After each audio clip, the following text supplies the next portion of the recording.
Another series set in the Soul Eater and Fire Force universe? Possibly?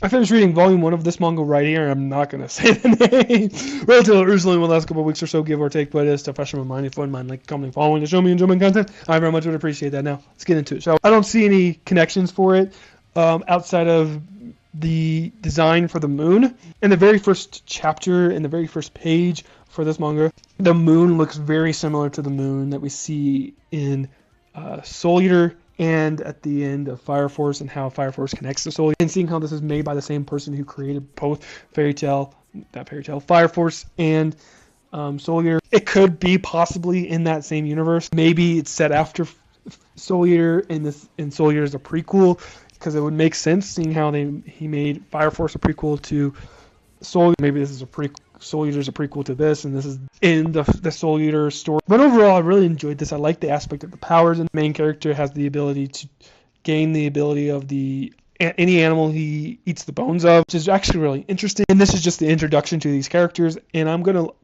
looking forward to continuing this series, even though the series didn't last for very long. But I think it would be interesting for it to connect to Soul Eater. Maybe I have to go back and read Soul Eater again and see if there's any connections to this in Soul Eater, like there were connections for Fire Force to Soul Eater. So yeah, it's still pretty good. So I'm looking forward to actually continue. It actually has an interesting work. So yeah. Anyways, if you want more manga recommendations, hit me up. Any questions about this series or any other series, don't hesitate to ask. And as always, I can follow for more manga talk.